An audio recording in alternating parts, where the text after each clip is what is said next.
नमस्कार दोस्तों, मैं हूं doctor Mahesh Gathiya, SSIP coordinator from government arts and commerce college Lilia. दोस्तों, एसएसआईपी एंड इनोवेशन क्लब के द्वारा online 10 days national workshop on financial education के आज के इस तीसरे दिन में मैं आप सब प्रतिभागियों का हार्दिक स्वागत करता हूं। मैं स्वागत करना चाहूंगा हमारे जो मुख्य ट्रेनर है इस 10 दिन के नेशनल वर्कशॉप के, अरुण चौबे सर। आज मैं उसका भी समग्र लिलिया कॉलेज परिवार की ओर से, एसएसआईपी एंड इनोवेशन क्लब की ओर से मैं हमारे इस आज के ट्रेनर को भी मैं तहे दिल से उसका हार्दिक स्वागत करता हूं। दोस्तों, आज हमारा जो तीसरा दिन है, वो तीसरे दिन में हम सीखेंगे एक दिलचस्प टॉपिक है आज का। क्या है? Top 15 mistakes in security markets. तो क्या है, हम किस प्रकार से मिस्टेक से बच सकते हैं, किस प्रकार से हम कोई मिस्टेक न करें। देखिए, किसी ने कहा है कि यदि आप खुद अनुभव करके सीखना चाहेंगे तो आपके 7 जन्म भी कम पड़ेंगे। तो बुद्धिशाली व्यक्ति यह है कि वह दूसरों के अनुभव से सीखे। मैं आपको कहना चाहता हूं कि हमारे जो ट्रेनर है अरुण चौबे सर, वो इस विषय में यानी कि फाइनेंशियल मार्केट के विषय में अपना 16 साल का ह्यूज एक्सपीरियंस रखते हैं और इन 16 सालों में उन्होंने भी पर्सनली कई मिस्टेक किए हैं। उन्होंने भी किसी के मिस्टेक्स देखी है। तो उन सारी बाबतों का जो निचोड़ है वो आज हमें इस लेक्चर में मिलेगा। तो हमें ध्यानपूर्वक पूर्ण डेडिकेशन के साथ हमारे इस आज के थर्ड डेज के इस लेक्चर को सुनना है और समझना है।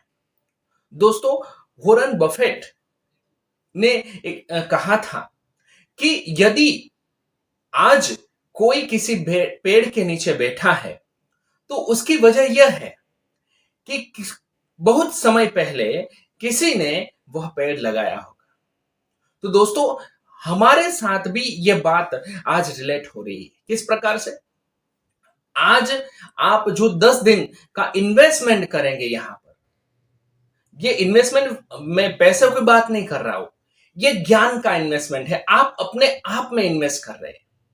10 दिन आप अपने आप में ये इन्वेस्टमेंट करेंगे और भविष्य में जाकर ये वट वृक्ष होगा और आपके जीवन को उज्जवल बनाएगा, आपके जीवन को विकसित करेगा और आपको सही राह दिखाएगा फाइनेंशियल मैनेजमेंट के लिए। तो दोस्तों, चलिए तैयार हो जाए आज के इस बहुत ही दिलचस्प और रसप्रद जो टॉपिक है उसको समझने के लिए मैं इनवाइट करना चाहूंगा हमारे ट्रेनर माननीय अरुण चौबे सर को कि वो आए और आज के टॉपिक के बारे में हमें डिटेल में मार्गदर्शित करें। Arun Choubey sir. Welcome to day 3 on 8th March 2022. This is online 10 days national workshop on financial education. It is conducted by Government Arts and Commerce College Lilia and organized by SSIP and Innovation Club. तो मैं आप सब लोग का फिर से स्वागत करता हूं इस प्रोग्राम के अंदर। हमने ऑलरेडी 2 दिन कवर कर चुके हैं। अगर आपने ये 2 दिन कवर नहीं किए हैं तो प्लीज गो बैक यूट्यूब पे जाकर के आप डे 1 और डे 2 को खास देखिए, क्योंकि उसमें मैंने काफी कुछ इंपॉर्टेंट शेयर किया हुआ है, जिसके अंदर पहला कुछ जो टर्मिनोलॉजीज यूज होती है जो फाइनेंशियल मार्केट के रिलेटेड है, बेसिक्स ऑफ सिक्योरिटीज मार्केट, वो मैंने कवर किया है। सेकेंड डे में मैंने कवर किया है कि कौन सी करियर अपॉर्चुनिटीज है ये फाइनेंशियल मार्केट में।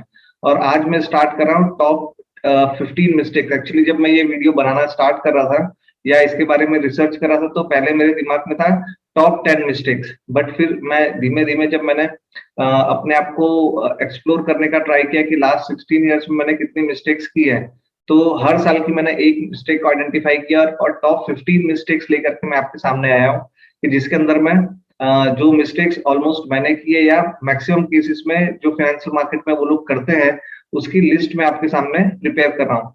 तो before starting, I really thank you the government college that they have given a chance me to present my self.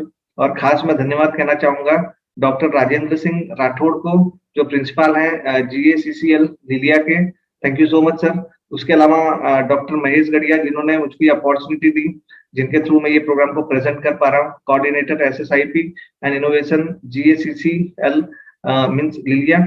After that doctor Subhash Odedara को, जो कोऑर्डिनेटर है SSIP and innovation GACC Lilia.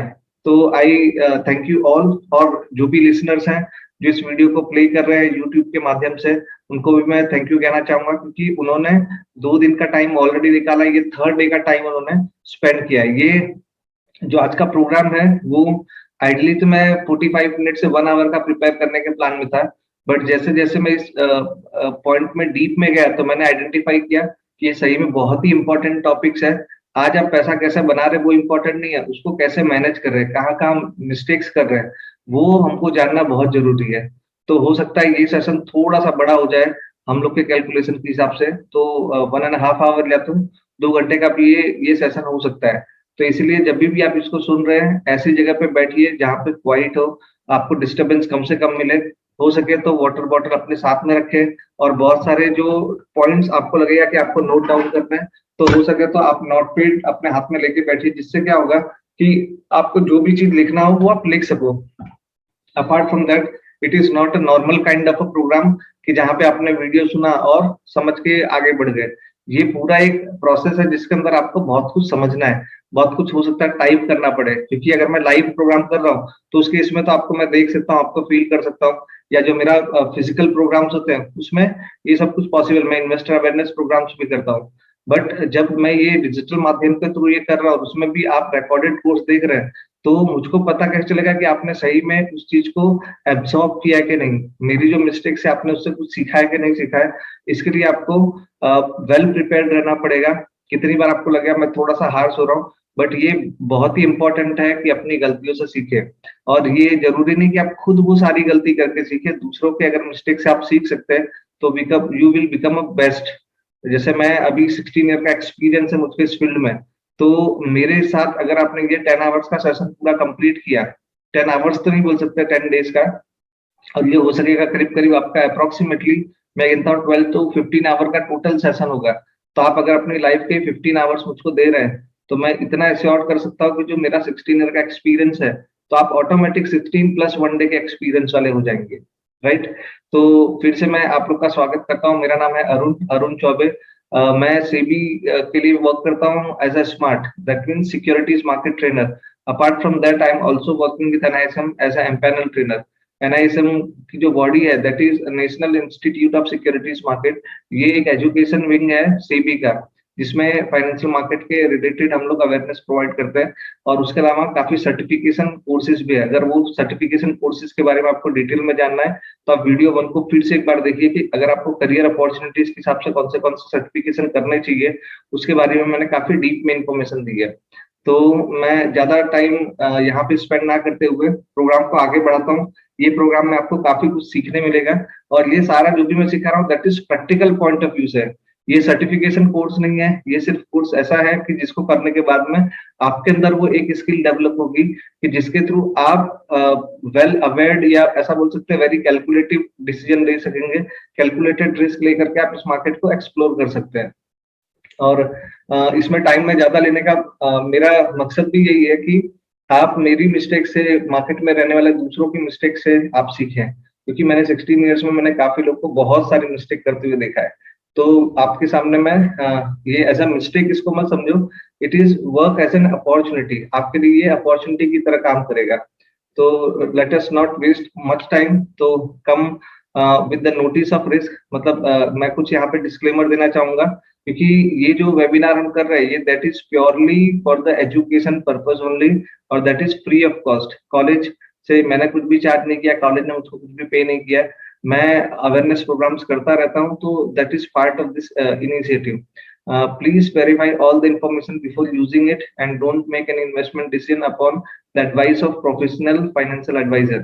Without any kind of financial advisor के information के बिना आप कोई भी decision मत लेना। मैं सिर्फ मेरा ओपिनियन यहाँ पे रख सकता हूँ। हो सकता है कि आपको सेट हो भी और ना भी हो, तो ऐसा मत सोचना कि सारे के सारे जो मैं आपको 15 मिस्टेक बता रहा हूँ वो सारे के सारे लोग करते ही है। हो सकता है आपका 15 में से 5 का स्कोर हो, 1 का स्कोर हो तो बहुत अच्छा है, और हो सकता है आपका 15 में से 20 का भी स्कोर हो, क्योंकि हो सकता है कि आपने इसको छोड़ के भी दूसरी मिस्टेक की हो या किसी और को मिस्टेक करते हुए देखा हो। तो मेरी कोशिश यही रहेगी कि आपके सामने मैं ट्रुथ को पेश कर सकूं, आप उससे सीख सके। तो मैं कहीं पे भी ये क्लेम नहीं कर रहा हूँ कि मेरे बताए हुए रास्ते पे आप जाओगे तो आपको सक्सेस मिलेगी, बट हाँ, मैं आपको फेलियर से बचाने की कोशिश करने में लगा हुआ हूँ कि जिससे आपको प्रॉब्लम ना आए, आप मिस्टेक्स करके आपने बहुत सारे पैसों का नुकसान ना करें। इसीलिए ये मैं कर रहा हूँ, और मैं कहीं पे भी ये क्लेम नहीं कर रहा हूँ कि मैं हमेशा राइट होता हूँ। हो सकता है मेरी जो एडवाइस है वो आपको सेट ना भी हो। तो हमेशा आपका कोई भी फाइनेंशियल डिसीजन लेने के पहले आपके जो फाइनेंशियल एडवाइजर उनको कांटेक्ट करें। वो आपको बेहतर तरह से जानते हैं, क्योंकि ये वीडियो बनाया हुआ है जनरल पर्पस के लिए।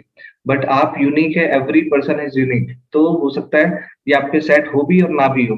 तो मैंने ये जो डेवलपमेंट किया ये इस पॉइंट को ध्यान में रखते किया कि मैक्सिमम लोगों को ये पॉइंट सूट होते होंगे, राइट। तो इसके बेस पे कोई भी अपनी राय ना बनाए, अपने खुद की तरफ से इसको एक्सप्लोर करने का ट्राई करें। तो let us start the programme. Thank you so much for being here, और आप लोगों के लिए थैंक यू सो मच। अगर आप यहाँ तक रुके हुए, इसका मतलब आप सही में इंटरेस्टेड है इस मार्केट को एक्सप्लोर करने के लिए, इसके बारे में जानने के लिए। तो मैं एक वॉरेन बफेट के स्टेटमेंट से स्टार्ट करता हूँ। It is far better to buy a wonderful company at a fair price than fair company at a wonderful price. तो कितनी बार होता है कि हम बहुत महंगी कंपनी में इन्वेस्ट कर देते हैं, उसकी जगह कम अच्छी कंपनी को कम रेट में बाय कर सके तो और ज्यादा अच्छा होगा। इनके कहने का तात्पर्य ये है। तो आज के एजेंडा से हम स्टार्ट करते हैं कि आज का जो डे 3 है, आपने ऑलरेडी दो दिन कंप्लीट कर दिया। डे 3 में हम लोग क्या क्या सीखने वाले हैं, तो we are going to cover 15 mistakes. मैंने जब स्टार्ट किया था तब मेरा प्लान था सिर्फ 10 मिस्टेक्स के बारे में पॉइंट कवर करना और 45 से 1 आवर का सेशन रखना। बट जब मैं इसके बारे में रिसर्च करना स्टार्ट किया तो ये करीब करीब 15 और भी एक्चुअली ज्यादा हुई थी, तो मैंने इसको कंप्रेस करके 15 मिस्टेक्स में इंक्लूड किया है। और ये थोड़ा सा आपको ऐसा लगेगा थियोरेटिकल पॉइंट लगेंगे, बट यहाँ पे कहीं पे भी थियोरेटिकल पॉइंट एक्चुअली नहीं है। ये सब कुछ प्रैक्टिकल है, जो एक्चुअली लोगों के साथ होता है उसके बारे में है। तो मुझको यहाँ से स्टार्ट करूंगा। मैं आपको 15 मार्केट की जो मिस्टेक्स है, कॉमन मिस्टेक जो लोग करते हैं, उसके बारे में सबसे पहले आपको बताऊंगा। उसके बाद 7 रूट कॉज, ये मिस्टेक होने के मैक्सिमम जो एक्चुअल कारण होते हैं, क्योंकि आपको मिस्टेक्स दिख रही है बट उसके पीछे का लॉजिक क्या है वो आपको नहीं समझ में आता है। तो यहाँ पे मैं रूट कॉज में भी लेके आऊंगा कि क्यों ये मिस्टेक्स लोग करते हैं, क्योंकि मैंने बिहेवियरल फाइनेंस का भी कोर्स किया। अगर आपने इंट्रोडक्शन देखा तो मैंने मेरे सर्टिफिकेशंस के बारे में भी बताया। तो बिहेवियरल फाइनेंस के कारण मैं काफी कुछ ये समझने लगा हूँ कि ह्यूमन बीइंग किस तरह से बिहेव करते हैं फाइनेंशियल डिसीजन लेने के टाइम में। तो 7 रूट कॉज में यहाँ पे कवर करूंगा। उसके अलावा 3 स्टेप फॉर्मूला फॉर सॉल्यूशन। ये जो स्टेप की प्रोसेस है 7 रूट कॉज, तो इससे बचने का तरीका क्या है, या इसको वेल ऑर्गेनाइज्ड मैनर से कैसे हम एग्जीक्यूट कर सकते हैं। लास्ट में क्वेश्चन आंसर रहेगा। क्वेश्चन आंसर क्योंकि ये जूम के ऊपर सॉरी ये हम लोग जो प्ले कर रहे हैं ये आपका रिकॉर्डेड वीडियो है। तो रिकॉर्डेड वीडियो में जनरली क्या होता है कि आप क्वेश्चन आंसर लाइव नहीं कर सकते, बट मैं बेस्ट ट्राई करूंगा कि आप जो भी कमेंट बॉक्स में आपके क्वेश्चन रखते हैं उसको उसके सॉल्यूशन आप तक पहुंचाने का जरूर ट्राई करूंगा मैं। तो ये टोटल 3 स्टेप में बटा हुआ ये पूरा प्रोसेस, अगर मैं इसका माइंड मैप आपके सामने रखूं तो ये कुछ इस तरह का स्टॉक मार्केट का कॉन्सेप्ट है। उसमें हम लोग स्टार्ट करेंगे मिस्टेक्स से। यहाँ पे मैं इसको स्पॉटलाइट ऑन कर, आप चाहो तो इसका स्क्रीनशॉट भी ले सकते हैं। तो मैं स्टार्ट करूंगा सबसे पहले स्टार्टिंग लेट, मतलब ये सारे मिस्टेक्स है वो हम लोग सबसे पहले करेंगे। उसके बाद जो 7 रूट कॉज है वो कवर करेंगे। उसके बाद उसका solution, first second third 3 step formula. तो first step create money, then second step manage money and multiply money. तो ये तीनों चीज हम लोग कवर करने वाले हैं। तो बने रहिए इस प्रोग्राम के अंदर। अगर आपने ये प्रोग्राम सक्सेसफुली अटेंड कर लिया, मतलब आपने अगर वो अप्रोक्सीमेटली 1.5 आवर 2 आवर का टाइम दिया, तो आप कुछ ऐसा लेके जाएंगे जो शायद नॉर्मल पब्लिक के पास नहीं होता है। और let me not waste much time. अच्छा, ये जो माइंड मैप आप देख रहे हैं, अगर आपको ये चाहिए तो एंड तक बने रहिए। लास्ट में आपको एक लिंक शेयर करूंगा जिसके थ्रू आप इस माइंड मैप को डाउनलोड कर सकते हैं। तो इससे बेनिफिट ये रहेगा कि एटलीस्ट आप ये टिक कर सकते हैं कि ये 15 में से आपका कितना स्कोर है। राइट। और सबसे बड़ी चीज जो इसमें फॉर्मूला आपको मिल रहा है, 3 स्टेप का फॉर्मूला, अगर इसको आप रियल लाइफ में यूज करेंगे तो ये आपको सही में बहुत काम आएगा। मैं इसको एक्चुअली यूज कर रहा हूँ और मैं बहुत सेटिस्फाइड हूँ, इसीलिए मैं आपको ये शेयर कर रहा हूँ। Let us start with first point. Okay, mistake से स्टार्ट कर रहे हैं हम लोग। तो I am going to cover 15 mistakes. Generally जो स्टॉक मार्केट में या शेयर मार्केट आपने सुना होगा, उसमें जो 15 टॉप मिस्टेक्स होती है उसके बारे में आपके साथ में डिस्कशन करने जा रहा हूँ। और आप भी ट्राई करना, विजुलाइज करने का कि इसमें से आपने कौन सी मिस्टेक की है। तो let us start with starting late. Generally सबसे बड़ी मिस्टेक, और ये आपको रियलाइज कब होगा, जब आपका टाइम निकल गया होगा, कि हम मैक्सिमम केसेस में जो स्टार्ट करते हैं ना वो बहुत लेट स्टार्ट करते हैं। और लेट स्टार्ट करने के कारण हमारे पास वो टाइम ड्यूरेशन नहीं था जिसमें एक्चुअली मनी को मल्टीप्लाई कर सकते हैं। मतलब जो एक्सपोनेंशियल ग्रोथ मार्केट में मिलता है, जो आपने सुना होगा, तो वो कब मिलता है कि अगर आपने अर्ली स्टार्ट कर दिया है। मैं आपको यहाँ पे दो अलग अलग ये सिचुएशन आपके सामने प्रेजेंट कर रहा हूँ। फर्स्ट वाला, delay investing can be costly. अगर आप लेट स्टार्ट करते हैं तो वो किस तरह से नुकसान करता है आपको।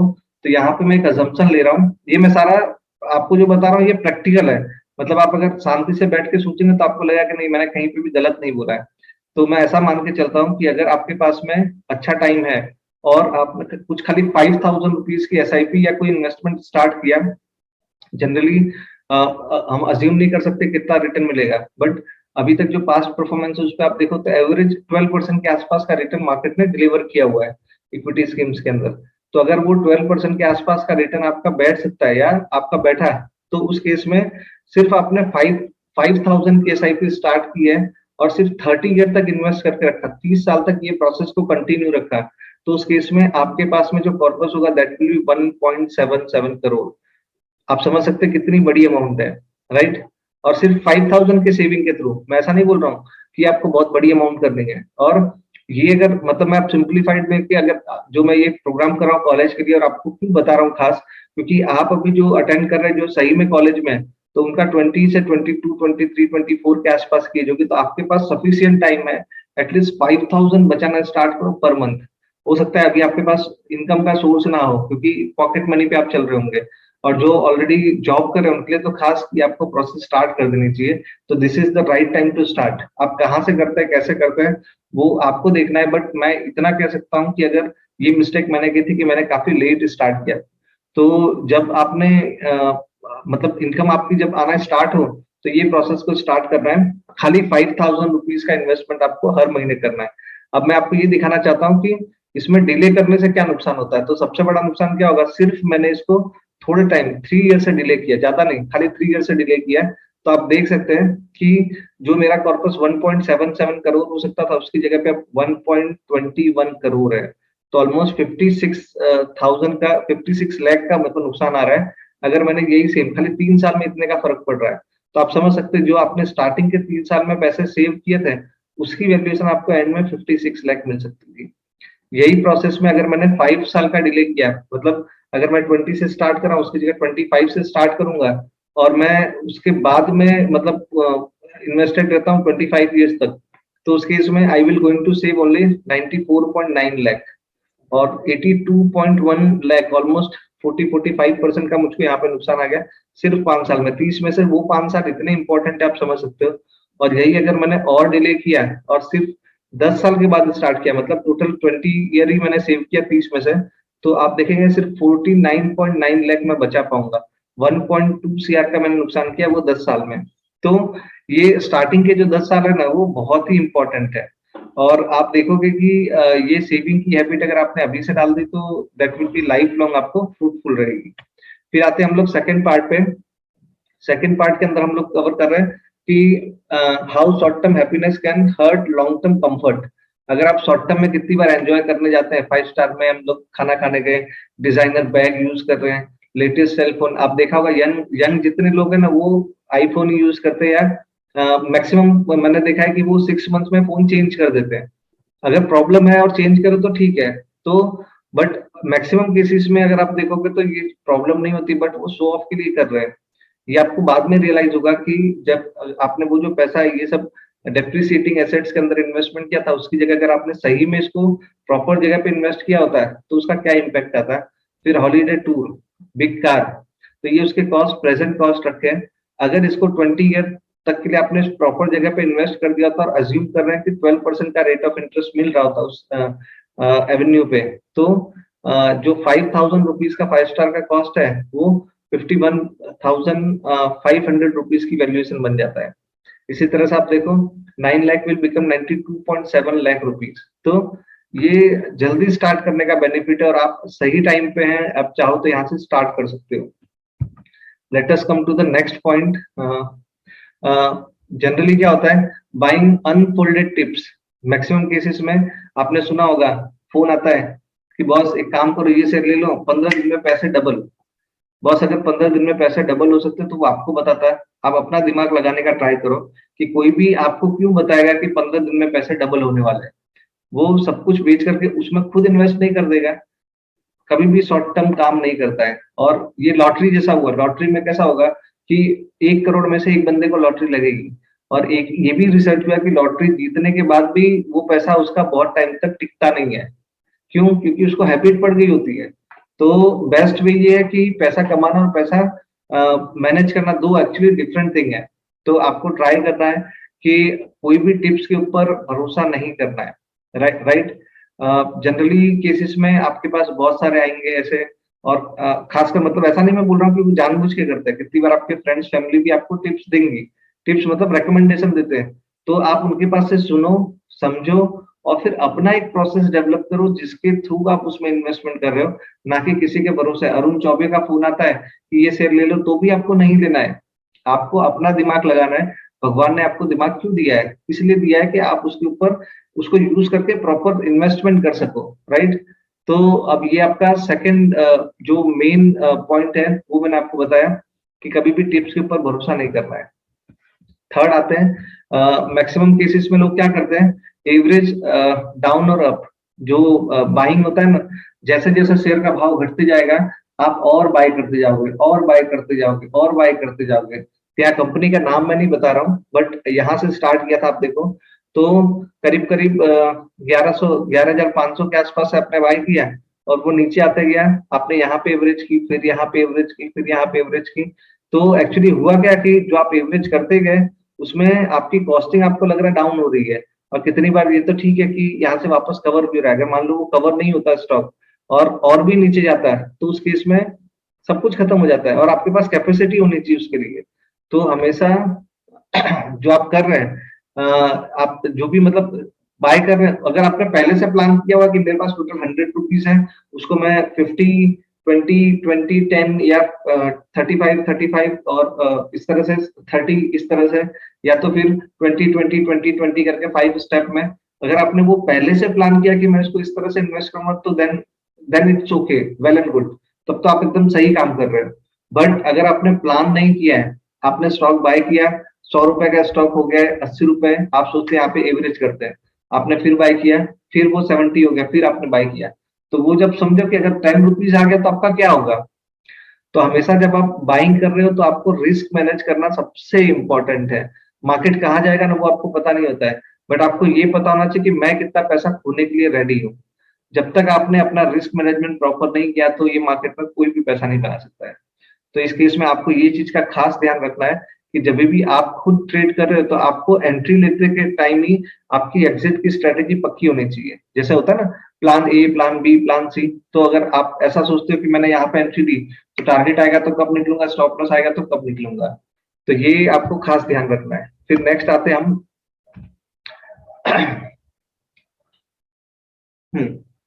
Then shrinking your homework. General cases में हम क्या करते हैं कि विदाउट होमवर्क हम लोग चले जाते हैं। जैसे स्कूल में होता है, होमवर्क करके अगर आप जाते हो तो आपको कंफर्ट रहता है, वैसे स्टॉक मार्केट में भी ऐसा है कि आपको एक्चुअली आपका होमवर्क स्टार्ट हो जाएगा जैसे ही मार्केट बंद होगा, तब से आपको स्टार्ट कर देना है कि आज के दिन में जो मूवमेंट आई वो क्यों आई, उसके पीछे क्या लॉजिक था। जब आपने ये समझना स्टार्ट कर दिया कि किस कारण से ये मूवमेंट हुई, और जो दिख रहा है ना कितनी बार वो होता नहीं है, उसके बैक ऑफ द स्टेज बहुत कुछ दूसरा चल रहा होता है, तो आपको रियल रीजन पे पहुंचना होता है, और आपको इसके लिए काफी होमवर्क करना पड़ता है। ऐसा बोलते हैं ना हमारे दादा परदादा लोग, जिस चीज में पसीना नहीं लग रहा है वो चीज में आपको कभी भी अच्छा मुनाफा नहीं होगा। तो ये भी एक बिजनेस ही है, इसमें भले आपको वो मतलब मेहनत मजदूरी नहीं करनी, बट इसमें आपको बहुत सारा टाइम, बहुत सारा दिमाग लगाना पड़ेगा। और ये आपको आएगा कब, जब ये आप अपना होमवर्क टाइम टू टाइम करना स्टार्ट करेंगे तो जब मार्केट बंद होता है उसके बाद की प्रोसेस आपकी स्टार्ट हो जानी चाहिए। आपके पास एक चेकलिस्ट होनी चाहिए जिसके अंदर आप टिक करो 20-25 पॉइंट्स कि जब भी आप बाय कर रहे हो तो कौन से पॉइंट्स को देख के बाय करोगे, कभी भी आप सेल कर रहे हो तो कौन से पॉइंट्स को देख के सेल करोगे। और हो सके उतना पोस्ट मार्केट एनालिसिस जितना ज्यादा अच्छा होगा उससे आप ज्यादा सीख सकते हो। एक्चुअल मार्केट में आप ज्यादा नहीं सीखोगे, मैं तो कहता हूँ जब मार्केट बंद हो जाएगा उसके एनालिसिस से आप ज्यादा सीख सकते हो।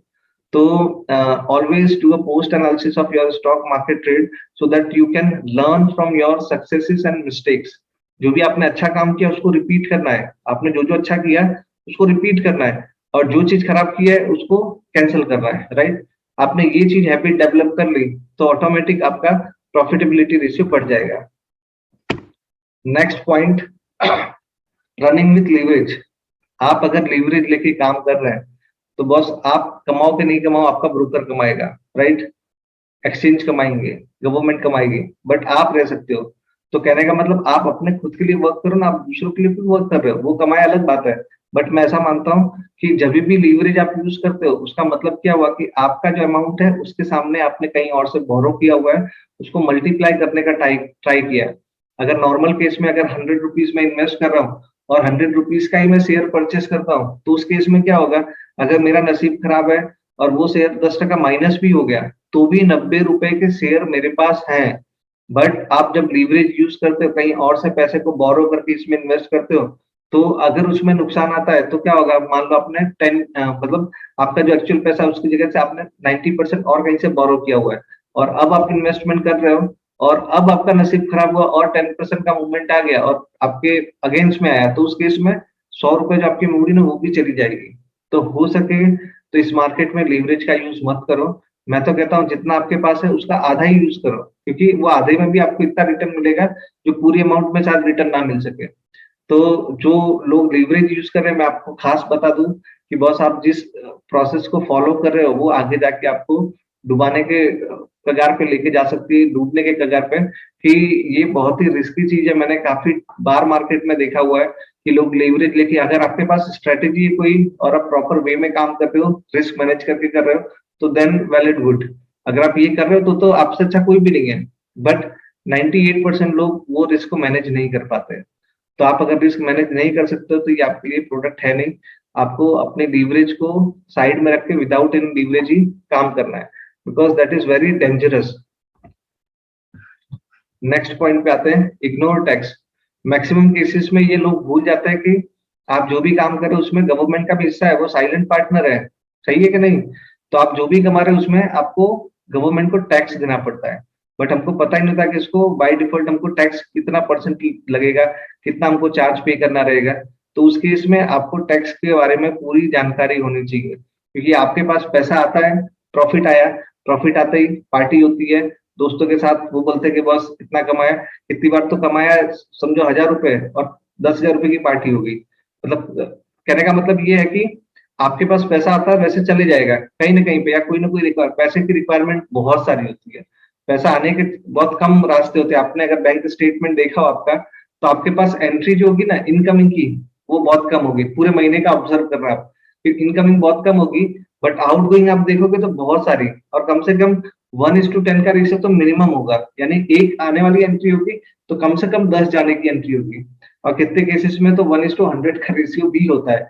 तो कहने का मतलब ये है मेरा कि आपको ये भी ध्यान रखना है कि पैसे आपके पास आए और आपने उसको खर्च कर दिया, उसके बीच में जो गवर्नमेंट को टैक्स पे करना है वो आपको टाइम टू टाइम पे करना है। तो कुछ यहाँ के मैं टैक्स के रूल आपको बता दूं जो आपको हेल्प करेंगे ये प्रोसेस को आगे समझने में। तो सबसे पहले तो जो भी शॉर्ट टर्म गेम है, शॉर्ट टर्म गेन का मतलब ये हुआ कि अगर इक्विटी मार्केट में आप कर रहे हैं तो इक्विटी मार्केट के अंदर अगर आपका इन्वेस्टमेंट आपने 12 महीने के पहले 365 डेज के पहले बेच दिया, तो जो भी मुनाफा होगा उसमें 15% आपको टैक्स पे करना होता है according to section 111A of the income tax act 1961। तो आपको आईटी एक्ट के बारे में पता होना चाहिए। अगर आपने लॉन्ग टर्म कैपिटल गेन किया, मतलब 12 महीने से ज्यादा तक आपने इन्वेस्ट करके रखा और उसको मतलब उसके बाद बेचा तो that will be considered as long term. तो ये लॉन्ग टर्म की डेफिनेशन में आएगा। तो लॉन्ग टर्म के अंदर 1 लाख रुपीज तक की छूट है। 1 लाख के ऊपर जो भी अमाउंट आएगी उसके अंदर आपको यस कितना भरना है, ये आपका टास्क है। अभी मैं यहाँ पे पॉज कर रहा हूँ, आपको कमेंट बॉक्स में डालना है कि लॉन्ग टर्म कैपिटल गेन कितना है। Thank you. मुझको लग रहा है आप लोगों ने इसको सर्च किया होगा और फिर लिख रहे हैं। तो अपार्ट फ्रॉम 1 लाख, 1 लाख से ऊपर का जो भी आपका गेन होगा उसके अंदर आपको 10% पे करना होता है, राइट। फिर टैक्स में और डीप में जाएंगे तो आपको ये भी समझ में आएगा आपकी स्पेकुलेटिव इनकम हो सकती है, नॉन स्पेकुलेटिव इनकम हो सकती है। फिर जैसे ये एफ एंड ओ बोलते हैं, फ्यूचर एंड ऑप्शंस, तो वो नॉन स्पेकुलेटिव इनकम के अंदर काउंट होती है। और जो भी आप टैक्स ब्रैकेट में आते हैं उसके हिसाब से आपको टैक्स पे करना होता है। फिर इसी तरह से एडवांस टैक्स पेमेंट करने का डेट डिफाइन किया गवर्नमेंट ने, जैसे 15% by Jan 15, then 45% by September 2015, 75% by December 2015, 100% by March 15। ये एडवांस टैक्स का जो स्लैब है वो आपको आपके सीए से वेरीफाई करना है। I am not the right person, इसके लिए आपको सीए एकदम राइट गाइडेंस देगा, बट ये पॉइंट इसलिए मैं आप पे उठा रहा हूँ कि ये आपको भूलना नहीं है। यस, क्योंकि एक बार आपने खर्च कर दिया और उसके ऊपर टैक्स भरने का आएगा तो वो बहुत ही हार्ड रहता है। मतलब जब भी आपकी इनकम आती है तो कुछ अमाउंट आप साइड में रख दो कि टैक्स आप टाइम टू टाइम पे कर सको। नेक्स्ट आते हैं हम नेक्स्ट पॉइंट के ऊपर, watching too much financial TV. ये शायद आप देखते भी होंगे कि जनरल केसेस में क्या होता है, in investing what is comfortable is rarely profitable. जब आप देखते हो टीवी वाले आके बोलेंगे ये बहुत बहुत अच्छा है ले लो, तो दैट मीन्स वो लास्ट प्राइस होगा। कितने लोगों को ने ये एक्सपीरियंस किया है कि टीवी के अंदर जो दिखाते हैं उसका उल्टा होता है। Yes, please type in comment box me करके आप टाइप कर सकते हैं, me, M E me. That means मैंने ये ऑब्जर्व किया कि टीवी में दिखा रहे हैं कि ये शेयर को बाय कर लो और वहीं से वो गिरना स्टार्ट होता है, या यहाँ पे उसको सेल कर दो और वो उसका लास्ट रेट होगा वहां से वो 2 टाइम 3 टाइम प्लस हो जाता है।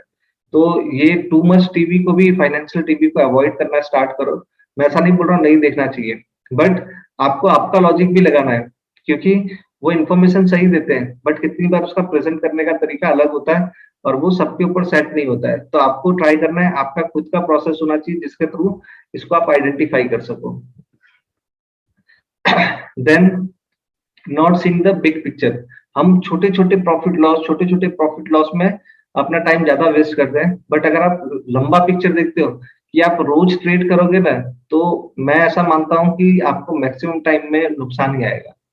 बट अगर आप वही लंबे टाइम तक अगर उसको टाइम देते हो, मार्केट को अगर आप टाइम देते हो, तो उस केस में आपको ज्यादा अच्छा रिटर्न मिलेगा। In short run the market is voting machine, but in long term it is a waiting machine. आप समझ सकते हो कैसा वोटिंग मशीन में एक बार टिक किया वैसा ही होता है, बट लॉन्ग टर्म में क्या होता है, धीमे धीमे आपने भी ऑब्जर्व किया, आपने वेट गेन किया होगा, राइट। ये लॉकडाउन में तो खास मैक्सिमम लोगों ने वेट गेन किया, इंक्लूडिंग मी। तो कहने का मतलब ये है कि अगर आप इसको टाइम अच्छा देंगे तो आपको ये अच्छा रिटर्न देगा। वन टाइम ये टॉस की तरह नहीं, हार और जीत का, ये आपका वेल्थ क्रिएशन की प्रोसेस है। Then the stock market is design to transfer money from active to the patient. मतलब जिसको पेशेंस है उसके पास पैसा ऑटोमेटिक आता है, जो इम्पेशेंस लोग हैं मार्केट में होते हैं ना, तुरंत कुछ करना है, रोज कुछ करना है, ऐसे सारे लोगों के पैसे जो पेशेंस रखते हैं कि बस अभी ये सिचुएशन है, उसको बाय करना है और वेट करना है, बाय करना है और वेट करना है। तो ऐसे बहुत सारे एग्जाम्पल भी मैंने देखे हैं और उसका मैंने रिजल्ट भी देखा है कि जो लंबे टाइम का इसमें सोच करके काम करता है उसको ज्यादा बेनिफिट है शॉर्ट टर्म के कंपैरिजन में। आगे बढ़ते हैं हम लोग 9th नंबर का। आप ये देखोगे, लेटिंग योर इमोशन रूल। कितनी बार क्या होता है कि इमोशंस हमारे ऊपर हावी हो जाता है। स्टॉक मार्केट ऐसी चीज है, और खाली स्टॉक मार्केट नहीं, रियल लाइफ में भी अगर आप इमोशनली बायस होकर कोई भी काम करते हैं तो उसमें हमेशा रिस्क रहता है। तो मैं आपको ये पूरा मार्केट की साइकिल बता रहा हूँ। ये ऐसा भी हम बोलते हैं कि ये वाला जो स्टेज होता है ना, यहाँ पे हमको लगता है कि हमको मार्केट, मतलब किसी ने बताया कि मार्केट अच्छा है, यहाँ पे हमको एंट्री लेनी है। फिर जब ये टॉप आएगा तो आपने देखा कि यार मार्केट तो काफी ऊपर जा रहा है, फिर ऊपर आप टॉप होगा ना, आप मैक्सिमम टाइम में आप बाइंग कब करेंगे, जब एकदम टॉप चल रहा होता है। आपको लगेगा कि बस मैंने इतना टाइम तक ऑब्जर्व किया, टॉप के ऊपर आपने बाइंग की और हुआ क्या, जैसे आपने बाइंग की तो थोड़ा सा नीचे आएगा, तो आपको क्या लगेगा, ठीक है थोड़ा नीचे ना, प्लस माइनस होता रहता है। पास्ट परफॉर्मेंस देखोगे तो उतना तो फ्लक्चुएट हुआ ही होगा, और फिर आपने वेट किया और वो बहुत ही स्पीड से माइनस होगा। और जो माइनस होगा ना तो आपके दिल की धड़कन बढ़ जाएगी। आप सोचोगे ये मैं कहाँ फंस गया, और वो जैसे जैसे नीचे आएगा ना आपका पेन और बढ़ता जाएगा, असहनीय होता जाएगा, और फिर एक सिचुएशन आएगा कि आप वहां पे अपने पेन को रोज, जब आप देखते हो ना कि रोज आपका कुछ पैसा आपको देने का रहा है या उसकी वैल्यूएशन कम हो रही है, और डेली बेसिस पे, यहाँ पे डेली बेसिस पे भी नहीं, एवरी सेकेंड आप जितना ज्यादा उसको ऑब्जर्व करोगे उतना आप पेन को फील कर पाओगे। और होगा क्या कि वो स्टेज पे आकर के आपको लगा कि बस अब बहुत हो गया, अब मुझको ये मेरे लिए नहीं है, और जैसे आप वहां से निकलते हो फिर वापस से मार्केट ऊपर आना स्टार्ट होता है। कितने लोगों को आपके ऐसा हुआ है कि आप जिस प्राइस से निकले हो वो उसका लास्ट प्राइस, उसके बाद वो रिवर्स हो गया है, आपने 2 साल 3 साल वेट किया होगा और उसके बाद वो लास्ट प्राइस, और उसके बाद वहां से मार्केट रिवर्स हो गया। अगर आपके साथ ऐसा हुआ है तो प्लीज स्क्रिप्ट का नाम लिखिए और कौन से ईयर में ये आपने ऑब्जर्व किया है, भले आपके साथ नहीं हुआ, आपने किसी स्टॉक में ऑब्जर्व किया तो प्लीज कमेंट बॉक्स में आप जरूर लिखिए, तो मैं उसको सर्च करूँ और नेक्स्ट टाइम जो भी वीडियोस बनाता हूँ तो उसमें मैं इंक्लूड करने का ट्राई करूँ। मैं आपको यहाँ पे साइकिल एक बार दिखा दूं कि कैसे स्टार्ट होता है। ऑप्टिज्म, ये सिचुएशन ऐसा होगा कि मार्केट आर गोइंग अप, जिसमें गो टाइम टू इन्वेस्ट, मतलब ये आपको इन्फॉर्मेशन की न्यूज मिली, आप ये पॉइंट पे आके, जो मैंने आपको यहाँ पे ये पॉइंट बताया था, ये मैं उंगली की इसलिए बता रहा हूँ क्योंकि आप इससे सेव को देख सकते हैं, और फिर ये सेम चीज यहाँ पे भी आपको देखने मिलेगी।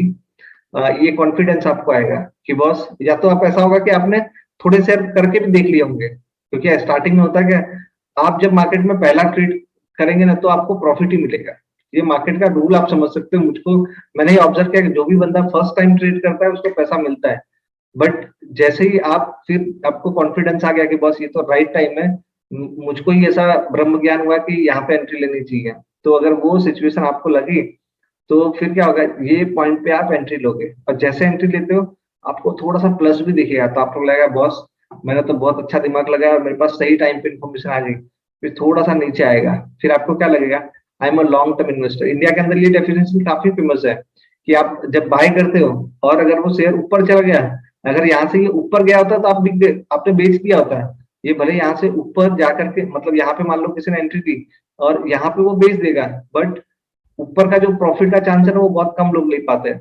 और जैसे नीचे आना स्टार्ट होता है तो उस केस में इंडिया में लोग क्या सोचते हैं कि अगर बढ़ता है तो शॉर्ट टर्म ट्रेडर, और अगर वो नीचे आ गया तो उसका मतलब मेरे प्राइस से नीचे चल रहा है तो बेचना नहीं है, I am long term investor.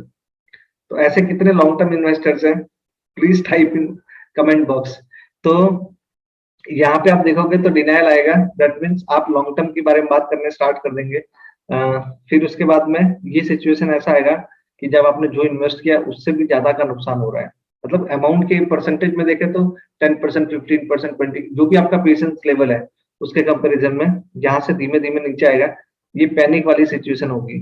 और पैनिक के बाद में क्या होगा, आपके मन में आएगा that is enough, enough is enough, अब आपसे रुका नहीं जा रहा है, क्योंकि वो पेन का लेवल है ना बहुत बढ़ चुका है, कैपिचुएशन बोलते हैं उसको। वो पॉइंट के बाद यहाँ पे आएगा सिचुएशन जहाँ पे आप डिप्रेशन के स्टेज में आ गए होंगे, मतलब अब ऐसा लगेगा कि अब मार्केट में सब खत्म हो गया, मार्केट जैसा कुछ नहीं है। आप पान की दुकान पे जाएंगे तो मार्केट के बारे में बातें बंद हो चुकी होंगी कि सब कुछ खत्म हो गया है अब, और कोई बात करेगा भी नहीं क्योंकि उसने कुछ ना कुछ गवाया होगा। फिर वापस से ये साइकिल स्टार्ट होगी और फिर यहाँ पे ऑप्टिमिज्म यहाँ तक पहुंचेगा, तो ये साइकिल चलती रहती है। हाँ, आपने अगर एक्सपीरियंस ले लिया तो आपको समझ में आएगा ये साइकिल के बारे में, और हो सकता है आज के बाद जब भी ये साइकिल देखो तो आप फील कर सको। तो ये हो सकता है ये वीडियो मैं आज बना रहा हूँ और कोई 5 साल 10 साल बाद देख रहा हूँ, तो जब भी आप ये वीडियो को देख रहे हैं तो आपको ये अलग अलग जो स्टेजेस मैंने बताया उसमें से कौन से स्टेज पे अभी मार्केट है वो टाइप करना है। यस, जो आपको लगता है, ऐसा नहीं है कि आपने लिखा वो ऐसा होना ही चाहिए, आपको लगता क्या है वो आपको टाइप करना है, तो जिससे क्या होगा कि उस टाइम में क्या मार्केट चल रहा था वो मैं उसको फील कर सकूं। आज के 5 साल 10 साल बाद 15 साल बाद जब मैं इसको देख रहा हूँ ना तो it will add me emotions to me, right. और हाँ, emotions are your worst enemy in the stock market. ये मैं अपने वीडियोस के बारे में इमोशनली हूँ, बट मार्केट के बारे में कभी भी इमोशनली आपको नहीं होना है। मेरे जो बॉस थे वो हमेशा बोलते थे कि अरुण, कभी भी शेयर से शादी मत करना, क्योंकि शेयर है ना उसके साथ में अगर आपने शादी कर ली और आपको लगता है कि शादी इन द सेंस कि आप उसके साथ इमोशनली अटैच हो गए तो आप उसमें से कभी भी निकल नहीं पाओगे। आगे बढ़ते हैं हम 10th नंबर पे, ट्रेडिंग वर्सेस इन्वेस्टमेंट। लोगों को ये समझ में नहीं आता है कि ट्रेडिंग और इन्वेस्टमेंट में डिफरेंस क्या है? आपने देखा होगा दोनों इंटरचेंजेबली यूज होते हैं जनरल केसेस में। अगर आप ऑब्जर्व करोगे तो ये जनरली ऐसा होता है कि दोनों वर्ड एक दूसरे के साथ में मिलते जुलते हैं, बट अगर आप सही में देखो तो दोनों के बीच में बहुत ही बड़ा डिफरेंस है, राइट? तो एक ये पीटर लिंच का मैं एक स्टेटमेंट यहाँ पे रिपीट कर रहा हूँ, if you don't study the company you have the same success buying stock as you do in the poker game if you bet without looking at your cards. बंद रख के खेलते हैं ना, सौराष्ट्र में और इवन गुजरात में भी काफी जगह चलता है। तो भले वो फैमिली गेम होता है, लेकिन आप बंद रख करके जो खेलते हैं और उसमें आपके सक्सेस के जितने रेशियो होते हैं ना, स्टॉक मार्केट में भी वही चांस है, अगर आपको उसके बारे में नहीं पता है। तो ट्रेडिंग उसके जैसा है। लॉन्ग टर्म में क्या होगा, आपको टाइम देना पड़ेगा, एनर्जी देनी पड़ेगी। ऐसा नहीं बोल रहा हूँ ट्रेडिंग के अंदर नहीं होता है, बट वो वेरी शॉर्ट टर्म की गेम है। तो उस केस में क्विक डिसीजन सबसे इंपॉर्टेंट है। लॉन्ग टर्म वाले में क्या रहेगा कि जो आपका इन्वेस्टमेंट है वो लंबे टाइम तक करना है आपको, तो आपको कंटिन्यूअस टच में रहना है। और सबसे इंपॉर्टेंट यहाँ पे पेशेंस है। अगर आपने पेशेंस रखना सीख लिया तो आपके जैसा कोई भी नहीं है, क्योंकि पेशेंस आज के टाइम में रखना सबसे बड़ी एसेट्स है इस मार्केट में। जिसने भी पेशेंस रखा वो मार्केट में पैसा बना सकता है। अगर आपने पेशेंस नहीं रखा तो आपके पैसे जाने में टाइम नहीं लगेगा। तो लॉन्ग टर्म वर्सेस, या हम बोल सकते हैं इन्वेस्टिंग वर्सेस ट्रेडिंग के बीच में आपको डिफरेंस पता होना चाहिए कि दोनों में क्या डिफरेंस है। आगे आते हैं, ट्रेड विदाउट स्टॉप लॉस। आज के टाइम में मैं गिनूं तो जो मैक्सिमम लोग नुकसान करते हैं, या जिन्होंने स्टॉप लॉस रखना नहीं सीखा, वो मार्केट में लंबे टाइम तक नहीं चलेंगे। मतलब मेरा ये शॉर्ट टर्म का एक्सपीरियंस नहीं है, लॉन्ग टर्म का एक्सपीरियंस आप बोल सकते हैं, क्योंकि 16 साल का एक्सपीरियंस है। तो उसके केस में अगर आपने स्टॉप लॉस नहीं रखा है तो मैक्सिमम चांसेस है कि, क्योंकि आप अपने रिस्क को मैनेज नहीं कर रहे हो। क्योंकि रिस्क आज के टाइम में अगर आप अपने रिस्क को मैनेज नहीं कर रहे हो तो इसका मतलब आप कहीं ना कहीं जाके गलती करोगे। मार्केट में ऐसा पॉसिबल नहीं कि आप कोई भी मिस्टेक ना करो, क्योंकि आप अगर मिस्टेक नहीं कर रहे हो मतलब आप सीख नहीं रहे हो। तो मार्केट में जितनी बार आप मिस्टेक करोगे तो आपको ये पता होना चाहिए आपकी मिस्टेक कितने रुपए की है इन टर्म्स ऑफ मनी, कि कितने रुपए का आप नुकसान कर रहे हो। तो अगर आपने स्टॉप लॉस रखा, एक एग्जांपल के लिए आप 100 रुपीज का शेयर बाय करते हो, 100 रुपए का शेयर, और 1 रुपए आपका स्टॉप लॉस रहता है, तो आपको 100 बार चांस मिलेंगे फिर से ट्राई करने का। और 50-50 रेशियो होगा तो भी आप 50% टाइम तो सही होंगे। बट अगर आप ये रेशियो को बढ़ा देते हो, अगर स्टॉप लॉस रखते ही नहीं हो, तो हो सकता है एक ही ट्रेड में आपका पूरा पैसा चला जाए। तो आप जब भी बाय करते हो तो उस केस में आपको हमेशा ध्यान रखना है कि आपने बाय किया पूरा रिसर्च करके, मतलब वहां से वो शेयर प्लस होना चाहिए। अगर वो माइनस हो रहा है तो that means something is wrong. और प्राइस जो होता है ना उसमें सारी इंफॉर्मेशन आ जाती है। मैं ऐसा नहीं बोल रहा हूँ प्राइस के अंदर कितनी इंफॉर्मेशन जो हमको पता है और जो आपको पता नहीं भी है, तो वो सारी प्राइस डिफाइन कर लेता है। मतलब परफेक्ट जो कंडीशन होती है उसमें प्राइस के अंदर सारी इंफॉर्मेशन इंक्लूडेड है। तो अगर वो आपके फेवर में नहीं जा रहा है तो कैसे, कोई ऐसी इंफॉर्मेशन है जो आपसे मिसिंग है, आप उसके ऊपर फोकस नहीं कर पाए, तो उस केस में आपको स्टॉप लॉस कर देना है। अगर स्टॉप लॉस नहीं किया, एक ही ट्रेड आपका पूरा पैसा खत्म कर सकता है, राइट? मैंने करोड़ों रुपए को नेगेटिव में जाते हुए देखा है। 2008 में जब मार्केट क्रैश हुआ था, मुझको आज भी पता है कि कितने सारे लोगों ने जो अलग अलग डेरिवेटिव्स लेके रखे थे या कैश में लेके रखा है। उस टाइम में लीवरेज भी काफी चलती थी। तो अगर उस टाइम में अगर आप देखो तो मैंने देखा है करोड़ करोड़ 2-2 करोड़ का स्टॉक था, वो लास्ट में नेगेटिव में आ गया। नेगेटिव के सेंस में उनका पूरा पैसा खत्म हो गया, उसके बाद भी इतना सारा नुकसान आया कि उनको और भी घर से पैसे देने पड़े। तो स्टॉप लॉस नहीं रखना ये सबसे बड़ी, अभी तक जितने भी मिस्टेक देखी उसमें सबसे बड़ी मिस्टेक ये स्टॉप लॉस है। अगर आपने स्टॉप लॉस नहीं रखा तो आप बहुत ही बड़ी मिस्टेक करो। मिस्टेक नहीं बोल सकता मैं, ब्लंडर बोल सकता हूँ। तो आप मेरे एक्सपीरियंस से सीखिए, स्टॉप लॉस के बिना कोई भी काम नहीं करना है, right? Every once in a while the market does something so stupid it takes you the breath away। मतलब कुछ नया ऐसा करता है मार्केट कि जिसमें आपको लगा बॉस ये कैसे हो गया। आपने रिसेंटली काफी ऐसे इंसिडेंट देखे होंगे कि जिसमें मार्केट ने ओवर रिएक्ट किया या अंडर रिएक्ट किया। अगर आपको कोई ऐसा इंसिडेंट याद आ रहा है कि जिसके कारण मार्केट में बहुत ही प्लस या माइनस हुआ, तो कमेंट बॉक्स में जरूर लिखिए। मैं उस इंसिडेंट को भी नेक्स्ट टाइम अपने एग्जाम्पल में ऐड करने का ट्राई करूंगा। अब आते हैं हम नेक्स्ट पॉइंट के ऊपर। 11 पॉइंट हो गए, 4 पॉइंट और रह गए। तो 12th नंबर का जो सबसे ज्यादा यूज होने वाला पॉइंट है दैट इज फॉलोइंग हर्ट। मैंने जब बिहेवियरल फाइनेंस का कोर्स किया था तो उसमें मैंने करीब 14 to 15 इस तरह के बायस देखे थे कि जिसके जो ह्यूमन बीइंग जो होते हैं वो उसको ऑब्जर्व करते हैं या मैक्सिमम केसेस में जिसके साथ में वो कनेक्टेड होते हैं, ऐसे जो बायस होते हैं डिसीजन लेने में, जो उनको क्या बोल सकते हैं, जो राइट डिसीजन नहीं लेने में उनको मोटिवेट करते हैं, जो एक्चुअली राइट डिसीजन लेना चाहिए उसकी जगह आप गलत डिसीजन लेते हैं, जिसके कारण जिसको हम बोलते हैं बायस। तो आज के टाइम में बहुत सारे बायस हैं, जैसे मैं आपको बोल सकता हूँ अवेलेबिलिटी बायस। अवेलेबिलिटी बायस मतलब क्या होगा कि आप समझो इंटरव्यू लेने बैठे हुए हैं, आपको पता है कि ये 3 लोग आए हुए इंटरव्यू में, ये राइट पर्सन नहीं है जिसका मैं इंटरव्यू ले रहा हूँ, मतलब तीनों पर्सन तो राइट होंगे, बट जो मेरी पोजीशन है उसके हिसाब से एक, जो तीनों में से एक बंदा है जो जो कुछ कुछ सेटिस्फाइड कर पा रहा है, सारा तो वो भी नहीं कर पा रहा है, बट आपको लगता है कि बस अभी 3 लोग हैं उसमें से एक को सिलेक्ट करना पड़ेगा, तो आपने एक को सिलेक्ट किया, दैट इज कॉल्ड अवेलेबिलिटी बायस। इसी तरह से यहाँ पे होता है हर्ड मेंटालिटी या फॉलोइंग हर्ड। आपने सुना होगा कि जो शिप होती है वो एक साथ लाइन में चलती है, एक अगर कुएं में गिरेगा तो सारे के सारे लाइन से गिरते जाएंगे। तो स्टॉक मार्केट में या सिक्योरिटीज मार्केट में ये खास होता है कि जब भी ऐसी सिचुएशन आती है तो लोग अंदर गिरना स्टार्ट करते हैं, यानी एक बंदा जाएगा ना तो उसके साथ में पूरी लाइन जाएगी। और सही में बताऊं तो स्टॉक मार्केट में भले आप काम कर रहे हो बट आपकी पूरी फैमिली भी इन्वॉल्व है, आपके फ्रेंड्स फैमिली भी इन्वॉल्व है। तो आपको ये चीज का ध्यान रखना है कि ऐसे हर्ड मेंटालिटी को फॉलो नहीं करना है। आपका आपका रिसर्च का प्रोसेस होना चाहिए जिसके थ्रू आप आइडेंटिफाई कर सको कि सही में कैसे मार्केट में इन्वेस्ट करना है आपका। मैं लास्ट में आपको वो भी पॉइंट कवर करूंगा कि कौन से पॉइंट इंपॉर्टेंट है इसमें इन्वेस्ट करने के पहले सोचने के बारे में। आते हैं नेक्स्ट के ऊपर, फैन ऑफ 52 वीक हाई और लो, या मैक्सिमम केसेस में लोग 52 वीक लो पे ज्यादा भरोसा करते हैं कि 52 वीक लो है ना उस पे बाय कर लो, बराबर। Stock market is a story of cycles end of a human behaviour that is responsible for over reaction in both the direction. तो आपने देखा होगा हम नॉर्मल केसेस में जो हम सोचते हैं ना मार्केट उससे ज्यादा रिएक्ट करता है, एक्चुअली जो होना चाहिए उससे ज्यादा रिएक्शन होता है। और कुछ ऐसे होते हैं ना कि मैं ऐसा बोलता हूँ मेरे केसेस में 52 वीक लो के जो आशिक होते हैं, जो क्या करते हैं कि जैसे 52 वीक लो आए कि हम उसको बाय करते हैं। आप ये समझने का ट्राई करो कि जो पूरे साल भर के लो पे चल रहा है, हाँ आइडियली आपका और ज्यादा लॉस जाने का चांस कम होगा, आपको ऐसा लगता है, बट जो इतने टाइम में लो पे आए तो उसके पीछे कुछ तो लॉजिक होगा ना।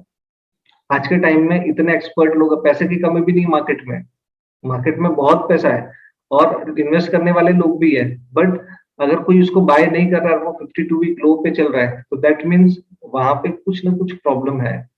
तो अगर आप इन्वेस्ट कर भी रहे हैं तो इसके पहले का जो मैंने 11th नंबर का पॉइंट बताया था स्टॉप लॉस, उसको मेंटेन करके चलो। उसके बिना अगर आप काम करोगे तो इसमें बहुत बड़ी प्रॉब्लम हो सकती है। तो 52 वीक हाई या 52 वीक लो पे एंट्री और एग्जिट की जगह पे आप उसका एक प्रोसेस बनाओ और स्टेप बाय स्टेप इन्वेस्टमेंट करो। अगर आप इन्वेस्ट भी कर रहे हो, इन्वेस्ट करना गलत नहीं है, बट उसको आप एक साथ में पूरा पैसा ना डाल के 20%, 20%, 20%, 20%, 20%, इस तरह से 5 पार्ट में डिवाइड करके फिर इन्वेस्ट करें। आगे आते हैं invest in cheap stocks. Penny stock आता है ना, कि कितनी बार ऐसा होता है कि हमको ऐसा लगता है कि 1 रुपी का स्टॉक है। मैं ऐसा नहीं बोल रहा हूँ वो स्टॉक खराब होते हैं, मैं ऐसा बताना चाह रहा हूँ कि लोगों की मेंटालिटी ऐसी होती है कि पैसा है ना उनको बहुत ही कम टाइम में ज्यादा पैसा कमाना है, और उनको लगता है कि स्टॉक मार्केट बना ही इसलिए कि आपके पैसे को रोज डबल करेगा, बट ऐसा नहीं है। स्टॉक मार्केट भी एक बिजनेस है। हर बिजनेस में किस तरह से होता है, पूरे साल भर का आपका मुनाफा 12 से 15%, 20% तक होता है। सेम स्टॉक मार्केट में भी होगा, खाली वहां पे कंसिस्टेंसी नहीं होगी, रोलर कोस्टर राइड होता है। और लोगों को ऐसा लगता है कि वो चीप स्टॉक के अंदर इन्वेस्ट करके बहुत जल्दी पैसा बना सकते हैं, राइट। जैसे मैं आपको ये फिलिप फिशर का एग्जांपल दूं, उनका कोट मैं आपके सामने शेयर करता हूँ। The stock market is filled with the individuals who know the price of everything but the value of nothing. तो कितने ऐसे स्टॉक भी होंगे जो सही में बहुत क्वालिटी वाले होंगे और वो कम प्राइस पे मिल जाएंगे, बट मैक्सिमम केसेस में ऐसा नहीं होता है। तो और मैं इतना भी इंटेलिजेंट नहीं हूं कि मैं आपको मतलब वो आइडेंटिफाई कर सकूं। तो बॉस देखो, ऐसे जो रास्ते पे हमको जाना नहीं उसके बारे में पूछना ही नहीं चाहिए। तो मैं ऐसा नहीं बोलूंगा कि जो कर रहे वो कर रहे हो, उनका अलग मेथड होगा, बट अगर मुझसे पूछो तो चीप स्टॉक, चीप किस सेंस में कि बहुत ही कम प्राइस में मिल रहा है इसलिए हम उसको ले रहे हैं, वो सेंस गलत है। हाँ, भले कम प्राइस में आप ले रहे हो क्योंकि वो आपको लग रहा है कंपनी अच्छी है, स्टॉक अच्छा है, आपने उसके बारे में रिसर्च किया, उसकी बैलेंस शीट स्ट्रांग है, उसका रेशियो एनालिसिस सही है, और वो जो प्रोडक्ट मॉडल पे काम कर रही है, उसका जो बिजनेस मॉडल है वो आपको समझ में आ रहा है, तो ठीक है, कम प्राइस में मिल रहा है तो और अच्छा है। बट वो क्योंकि प्राइस कम है इसलिए आप ले रहे हो, तो वो चीज गलत है। अब आते हैं लास्ट पॉइंट के ऊपर, अंडरस्टैंड योर एबिलिटी। जनरल क्या होता है कि मैं जो भी आपको बोल रहा हूँ, अभी तक आपने देखा होगा मैं हर जगह आपको ना बोल रहा हूँ, ये नहीं करना है, ये नहीं करना है, ये नहीं करना है, क्योंकि आज मार्केट में क्या करना है ना उससे ज्यादा इंपॉर्टेंट है क्या नहीं करना है। अगर आपने वो सीख लिया कि क्या नहीं करना है, तो ऑटोमेटिक आप गलतियां नहीं करेंगे, आप गलतियां नहीं करेंगे तो आप पैसा बनाने वाले हैं। तो wide diversification is only required when investor do not understand what they are doing. आपको कुछ भी समझ में नहीं आ रहा है तो आप वेल डाइवर्सिफाइड कर दो, बट अगर आपको मार्केट का जजमेंट आ रहा है, समझ में आ रहा है, तो थोड़ा सा फोकस्ड अप्रोच रखना स्टार्ट करो, अपने आप पे भरोसा करो। देखो इसमें ये ऐसा कोई रॉकेट साइंस नहीं कि कोई नहीं सीख सकता है। अगर आपने सिर्फ डिसिप्लिन मेंटेन करना स्टार्ट किया तो मार्केट आपको बहुत अच्छा रिटर्न दे सकता है। आपको क्या करना है, आपके खुद के रूल बनाने, जैसे मैंने आपको 15 पॉइंट बताए, ऐसे आपके खुद के 10 रूल, 20 रूल, 15 रूल, जो आपके मिस्टेक से आप सीखोगे उसकी लिस्ट बनानी है और उसी को फॉलो करना है। अगर आपने वो लिस्ट को फॉलो करना स्टार्ट किया, मतलब वो मिस्टेक्स रिपीट नहीं कर रहे हैं, तो अल्टीमेटली ऐसा होगा कि 1 year 2 year down the line आप बहुत ही अच्छे ट्रेडर या बहुत ही अच्छे इन्वेस्टर्स बन सकते हैं। तो ये मैंने स्टेप्स आपको बताने का ट्राई किया कि किस तरह से आप 10 स्टेप के अंदर बहुत अच्छे स्टेज पे पहुंच सकते हैं। अब आपके सामने मैं शेयर कर रहा हूँ कि ये सारे अलग अलग पॉइंट्स, टोटल जितने भी मैंने मिस्टेक्स बताई उसको मैंने एक डिजाइन में, देखो अगर आप अपनी सारी मिस्टेक्स को वेल ऑर्गेनाइज्ड मैनर में प्रेजेंट करते हो तो ये रंगोली की तरह डिजाइन दिखने लगेगी आपको, राइट। आप चाहो तो इसका स्क्रीनशॉट ले सकते हो, इसमें आपको सारी 15 की 15 स्टॉक दिखाई देंगे। We don't have to be smart than the rest, we have to be more discipline than rest. यानी आपको बहुत स्मार्ट बनने की जरूरत नहीं है, आप सिर्फ डिसिप्लिन रखना स्टार्ट करो ना, तो भी ये मार्केट आपको रिटर्न देगा। पेशेंस का पैसा इस मार्केट में।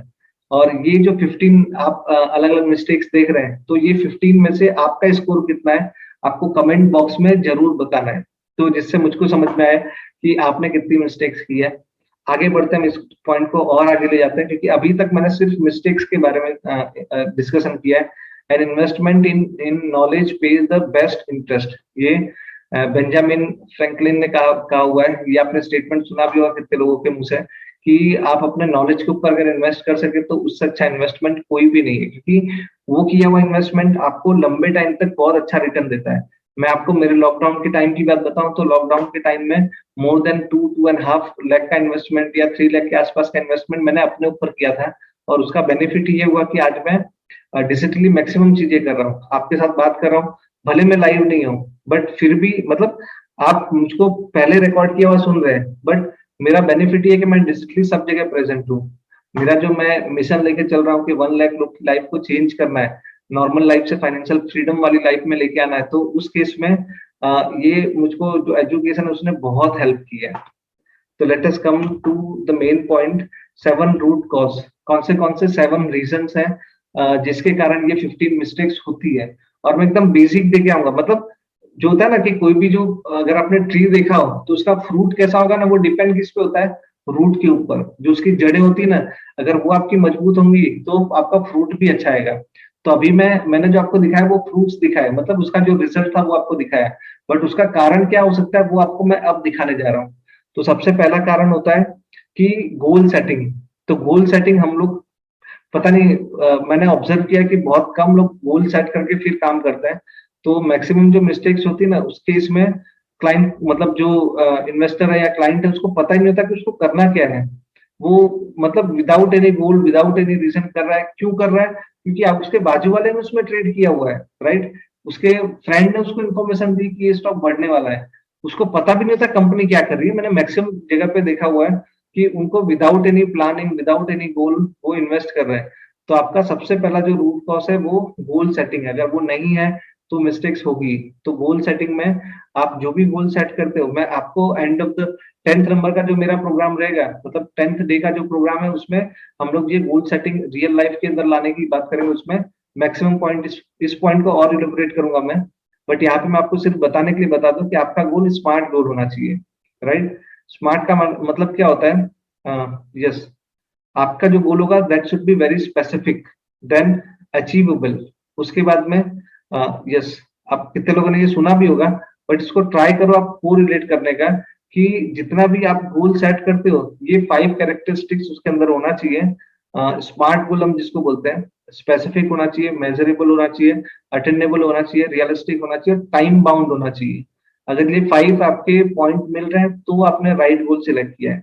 तो पहला पॉइंट, आपके पास में गोल होना चाहिए, आप मार्केट में इन्वेस्ट कर रहे हो तो उसके लिए कि आप इसके थ्रू क्या करना चाहते हो। फिर मैक्सिमम जो कारण होता है ना, वो लैक ऑफ नॉलेज होता है कि लोग बिना नॉलेज के सिर्फ आ जाते हैं और उनको लगता है कि मार्केट ऐसा है कि आप पैसा डाल रहे हो तो आपको पैसा डबल करके दे देगा, बट ऐसा नहीं है। बहुत सारे ऐसे पॉइंट्स होते हैं जो आपको सीखने पड़ते हैं। मतलब ये, और ऐसा नहीं कि ये ऐसी कला है कि जिसको सीखा नहीं जा सकता है।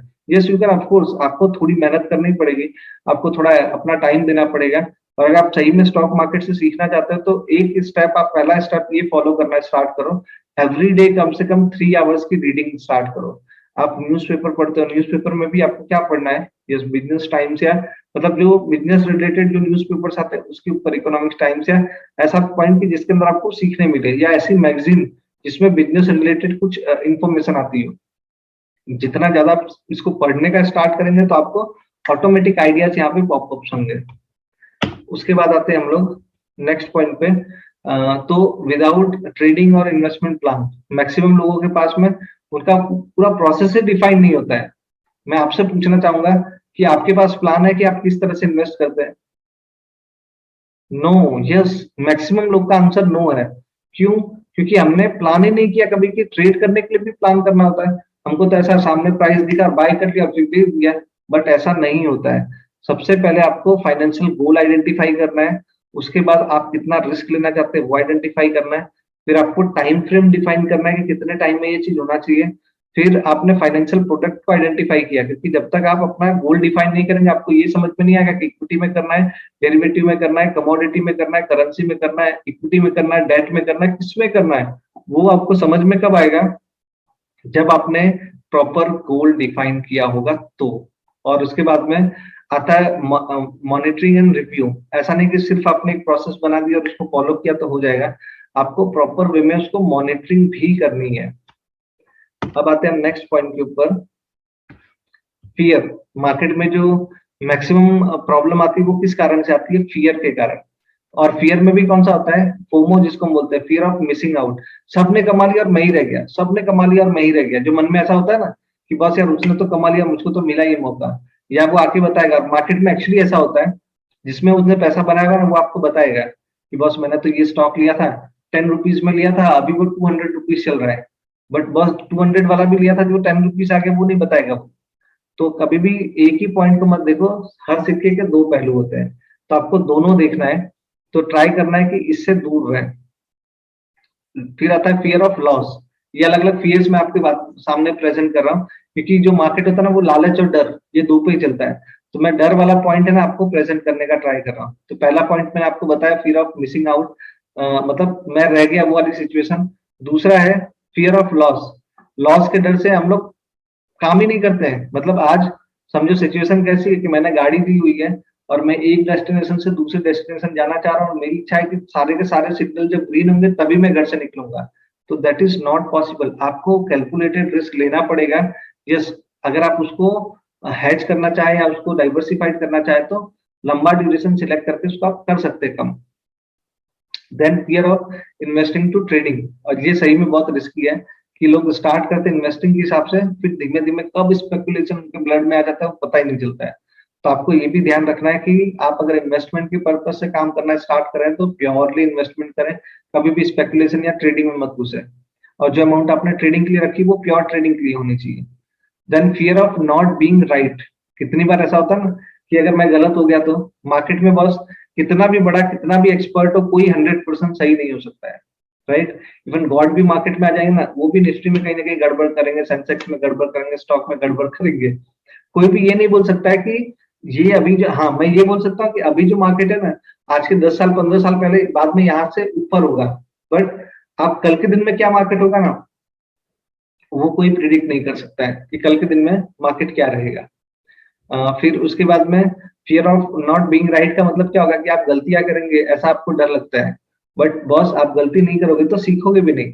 और अगर आपका 50% से ऊपर का रेशियो है ना मार्केट में, तो दैट इज वेरी गुड, क्योंकि आपको रिस्क रिवॉर्ड मेंटेन करना है। यहाँ पे 50-50 चांस है, बट अगर आपने रिस्क रिवॉर्ड को मेंटेन किया कि रिवॉर्ड के टाइम में जब आप आपका ट्रेड सही होता है तो आपको कितना पैसा मिलता है, और गलत होता है तो आपका पैसा कितना जा रहा है, वो अगर आपने बैलेंस कर लिया तो बॉस मार्केट में आपको आगे बढ़ने से कोई नहीं रोक सकता है।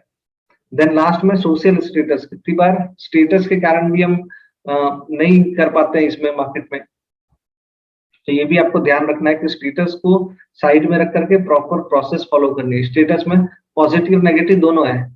पॉजिटिव के सेंस में कितनी बार लोग दिखाने के लिए ट्रेड करते हैं तो वो गलत है, और नेगेटिव सेंस में मार्केट में ऐसा भी कितनी बार होता है कि ये लोग बताना नहीं चाहते कि मैं स्टॉक मार्केट में काम करता हूँ, उससे नेगेटिव इंप्रेशन पड़ती है।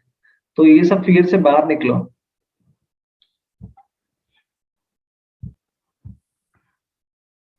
ये फियर का पार्ट हमने कवर किया, उसके बाद आते हैं हम लोग ग्रीड के ऊपर। तो ये साइकिल मैंने थोड़ी देर पहले आपको दिखाई थी, अगर आपको याद हो मिस्टेक्स के वाले पॉइंट में। फिर से मैं आपको ये इसलिए दिखा रहा हूँ कि उसके ये प्रोसेस के टाइम में आपके मन में क्या सिचुएशन हो रही होती, वो यहाँ पे बहुत ही ब्यूटीफुली वे में मार्केट इमोशंस को प्रेजेंट किया है। तो ये ग्रीड और डर, ये दोनों पे मार्केट चलता है। तो मतलब आप अपने आप को फील कर पाएंगे कि ये अलग अलग स्टेज में आपका बिहेव कैसा होगा। तो आपको अभी कमेंट बॉक्स में खास बताना है कि अभी आप कैसा फील कर रहे हैं। मतलब ये वीडियो देख के नहीं है, क्योंकि फिर नहीं तो मुझको लगेगा कि ये वीडियो देख के भी अलग अलग इमोशंस आ रहे हैं, बट मार्केट अगर आपने ऑब्जर्व किया हो, जो मैंने आपको फर्स्ट डे को एक्सरसाइज दिया था एनएससी बीएससी की वेबसाइट विजिट करने का, उस टाइम में आपने जो कंपनीज आइडेंटिफाई की थी, जो टॉप 5 जो कंपनीज थी जिन्होंने बहुत अच्छा प्रॉफिट बनाया था, आज फिर से उसको देखने का ट्राई करो 2 दिन के बाद उसमें क्या फर्क पड़ा है। तो 2 दिन में आप ऑब्जर्व करोगे कि हो सकता है वो प्लस वाली माइनस हो गई हो या और ज्यादा प्लस हो गई हो। मैं ट्राई कर रहा हूँ कि आप उसको ऑब्जर्व करना स्टार्ट करो, जो आपने 5, 10, 15 टोटल 15 स्टॉक आपने डे 1 में आइडेंटिफाई किए होंगे, वो 15 स्टॉक को फिर से देखने का ट्राई करो कि उसमें क्या डेवलपमेंट आया। एक मैं तो कहता हूँ ये 10 डेज जितने दिन हम प्रोग्राम कर रहे हैं, तो ये 10 के 10 दिन अगर आप देखो, और ये हो सके तो ये सारे वीडियो अलग अलग दिन देखने का रखो। एक ही दिन सारा वीडियो खत्म करने का मत रखो। ये ऐसा नहीं कि आपको ये खत्म करना है, ये ऐसा है कि इससे हमको सीखना है। तो आपको हर दिन का एक चार्ट बनाना है, जिसके अंदर आपको डे वाइज आपको लिखना है जो आपने 15 स्टॉक आइडेंटिफाई किए थे, टॉप गेनर, टॉप लूजर और मोस्ट एक्टिव, वो 15 के उस दिन के आपने डेट, जो फर्स्ट डे था उस डेट के हिसाब से प्राइस लिखी, फिर सेकंड डे का भी करो और थर्ड डे, और इसको सिर्फ ये 10 डेज आप ऑब्जर्व करना स्टार्ट करो। आपको ये मूवमेंट दिखेगा, एक आपको ये खुद एक जजमेंट आएगा। तो यहाँ पे इमोशनल साइकिल से अटैच ना होकर के रैशनल थिंकिंग रखना स्टार्ट करो। अब आते हैं हम नेक्स्ट पॉइंट के ऊपर, ओवर कॉन्फिडेंस। कितनी बार ऐसा होता ही है, और ऐसा नहीं सबके साथ, मेरे साथ भी कितनी बार होता है कि बॉस मेरे को तो इतने साल का एक्सपीरियंस, सब तो ऐसा ही लग रहा है। बट जैसे ही आपको ओवर कॉन्फिडेंस हुआ तो मार्केट आपको दिखा देगा कि बॉस तुमसे भी ज्यादा ताकतवर मैं हूँ, राइट। आप कितना भी मेहनत कर लो, कहीं ना कहीं पे आप गलती करोगे। तो ट्राई करना है कि ओवर कॉन्फिडेंस में नहीं आना है, ये जनरली रूट कॉज बनता है। फिर लैक ऑफ पेशेंस, पेशेंस अगर आपने नहीं रखा तो ये मैं आपको मतलब ऑलमोस्ट मेरे ख्याल से फर्स्ट मिस्टेक्स मैं रिपीट कर रहा हूँ, पेशेंस आपको रखना पड़ेगा, रखना पड़ेगा, रखना पड़ेगा। ये मैं आपको बार बार इसलिए बता रहा हूँ कि आपको ये सुनने का भी पेशेंस रखना पड़ेगा। हो सकता है ना आप बोलोगे इतनी बार बोल चुके हो, अगर मैं आपको अभी सुन सकता हूँ तो हमेशा सुन सकता हूँ। तो दैट मीन्स ये है कि पेशेंस रखना सबसे इंपॉर्टेंट है। उसके बाद आते हैं, ये मैंने आपको 7 के 7 रूट कोर्स आपको दिखा दिए, आप चाहो तो इसका स्क्रीनशॉट ले सकते हो। और ये 7 में से कितने आपके मार्क्स आते हैं वो भी मुझको बताओ। इसमें से आपको क्या लगता है ये 7 में से कौन से कारण सही में जिम्मेदार हो सकते हैं। हो सकता है किसी के लिए लगता हो कि 2 कारण होंगे, किसी को लगता है कि नहीं 4 होंगे, हो सकता है कितने को लगता है ये 7 के 7 होंगे, और हो सकता है कोई और ऐसा भी बताए कि ये 7 के अलावा भी 2-3 दूसरे हैं। तो मैं नेक्स्ट जब स्लाइड बनाऊंगा तो उसको इंक्लूड करूंगा। अब आगे बढ़ते हैं हम लोग। अब जो पार्ट मैं दिखाने जा रहा हूँ ना, वो थोड़ा सा नॉर्मल चीज से अलग है, ये आपने साथ कहीं देखा भी नहीं होगा, क्योंकि ये मैंने खुद डेवलप किया ये प्रोसेस को, कि जिसके थ्रू आप क्या कर सकते हो। आपकी मिस्टेक्स तो आपने देखी, बट ये 3 स्टेप का प्रोसेस आप फॉलो अगर करते हो तो आप इसमें से निकल सकते हो। निकलने का मतलब इसका सही सॉल्यूशन क्या हो सकता है। तो उसके लिए मैंने 3 स्टेप की प्रोसेस बनाई है या फॉर्मूला डेवलप किया है, कि जिसके थ्रू आप ये मिस्टेक्स करने से बच सकते हैं या उसको ओवरकम कर सकते हैं। तो let us start simple presentation की। सबसे पहले तो आपको पैसे कमाने हैं, क्रिएट मनी। उसके बाद में मैनेज मनी, दूसरा इंपॉर्टेंट पार्ट। और थर्ड मल्टीप्लाई मनी। मल्टीप्लाई मतलब प्लस नहीं कर रहा हूं मैं, मल्टीप्लाई इसलिए वर्ड यूज कर रहा हूँ कि आप उसको बहुत स्पीड से बढ़ा सकते हैं। तो ये 3 स्टेप का फॉर्मूला है कि पहला स्टेप आपको क्रिएट मनी, सेकंड है मैनेज मनी और थर्ड है मल्टीप्लाई मनी। तो let us start with first step. आपके स्टेज में आप अभी कॉलेज में हैं, या जो लोग कॉलेज में नहीं है, हो सकता है कोई जॉब कर रहे हो, बिजनेस कर रहे हो, या जो भी स्टेज पे आप लाइफ के हैं, अगर आप फाइनेंशियल मार्केट में एंट्री ले रहे हैं तो मेरा रिकमेंडेशन अगर आप फॉलो करो तो आपको स्टार्ट करना चाहिए आईपीओ से। बहुत सारे आईपीओ हर साल आते हैं, आपको देखना है, थोड़ा रिसर्च करना है। जो मैंने आपको डे 1 में प्रोसेस बताई थी आईपीओ को कैसे भरना है प्राइमरी मार्केट वाले पार्ट में, अगर आपने नहीं देखा है तो फिर से जाके वो वीडियो देख लेना आप। तो पहले स्टेप से आपको आईपीओ से स्टार्ट करना है। उसके बाद आपको डिलीवरी बेस जो काम होता है ना, उसको करना स्टार्ट करना है कि डिलीवरी बेस धीमे धीमे आप काम स्टार्ट करोगे तो उस केस में आपको डिलीवरी के बारे में काम मिलेगा। डिलीवरी के बाद में फिर आपको इंट्राडे करना है, मतलब सबसे पहला स्टेप आईपीओ, फिर डिलीवरी बेस्ड ट्रांजेक्शन, फिर धीमे धीमे इंट्राडे इक्विटी के अंदर, फिर आपको डेरिवेटिव के एक्सपोजर को स्टार्ट करना है, फ्यूचर्स और फिर ऑप्शन। ये प्रोसेस है जिसके थ्रू आप मनी को क्रिएट कर सकते हैं। उसके बाद में नेक्स्ट आते हैं हम स्टेप के ऊपर। जो सेकंड मैंने प्रोसेस आपको बताई थी जिसके थ्रू आप पैसे को मैनेज कर सकते हैं। तो ये जो एक जार सिस्टम है, मैंने एक प्रोग्राम अटेंड किया था टी हार्वेकर का, बॉम्बे के अंदर सहारा स्टार होटल में। That was 3 days program, MMI करके प्रोग्राम था। That was one of the best program I have attended, जिसने मेरी लाइफ को काफी चेंज किया। तो उसमें एक पर्टिकुलर डे में ये मनी मैनेजमेंट का सेशन उन्होंने दिया था। That is 6 jar wealth management system by T Harv Eker. तो आपके पास जो भी पैसा आता है, कोई भी वैसे आप जॉब कर रहे हो, बिजनेस कर रहे हो, कुछ भी कर रहे हो, आपके पास जो भी पैसा आता है उसको 6 पार्ट में डिवाइड कर दो। वो टोटल जो 6 पार्ट होंगे वो कौन से होंगे? सबसे पहला पार्ट होगा 10% का, जो आपका एफएफए अकाउंट होगा, मतलब फाइनेंशियल फ्रीडम अकाउंट। इसके अंदर आप स्टॉक के अंदर, म्यूचुअल फंड्स में, या कोई भी सेकेंडरी सोर्स ऑफ इनकम जहां से जनरेट हो सकती है वहां पे आप उसको इन्वेस्ट करने का रखो, पहला पार्ट। दूसरा आएगा आपका आएगा नेसेसिटी, मतलब आपका जो भी खर्चा होता है, पूरे महीने का जो खर्चा होगा वो आपका 55% में हो जाना चाहिए। मतलब आप जो भी खर्चा कर रहे हो, आपकी अगर 100 रुपीज की इनकम है तो 55 रुपए में आपको ये नेसेसिटी वाला पार्ट कंप्लीट करना है, जिसके अंदर आपका घर का ईएमआई आ गया, या किराने का खर्चा आ गया, घर के जो दूसरे खर्चे होते हैं, वो सारे घर से रिलेटेड जितने भी खर्चे हैं वो सारे आपके नेसेसिटी वाले पार्ट में आएंगे। उसके बाद आता है 10% LTSS बोलते हैं उसको, long term saving for spending. तो जो आपके बड़े खर्चे आने वाले हैं, जैसे आपको नया घर लेना है, नई गाड़ी लेनी है, आउट ऑफ इंडिया घूमने जाना है, तो वो सारा पार्ट आपका मनी मैनेजमेंट का आएगा LTSS में, long term saving for spending के लिए। फिर आपको 10% का अपने खुद के ऊपर इन्वेस्टमेंट करना है, जिसको हम बोलते हैं प्ले। प्ले अकाउंट का मतलब क्या हुआ कि आपकी जो भी इच्छा है कि अपने दोस्तों के साथ घूमने जाना है, या नए कपड़े लेने हैं, नई जगह को एक्सप्लोर करना है, कुछ नया खाना है, पीना है, जो भी करना है। अगर आपकी 100 रुपए की इनकम है पूरे महीने की, तो 100 में से 10 रुपए आपको अपने ऊपर खर्च करने हैं। और महीने के एंड में, वो 30 का महीना हो, 31 का महीना हो, 28 का हो या 29 का हो, उस डेट में आपके पास अगर 1 रुपए भी हो तो उसको भी खत्म कर देना है आपको। मतलब वो पूरा का पूरा यूटिलाइज करना है।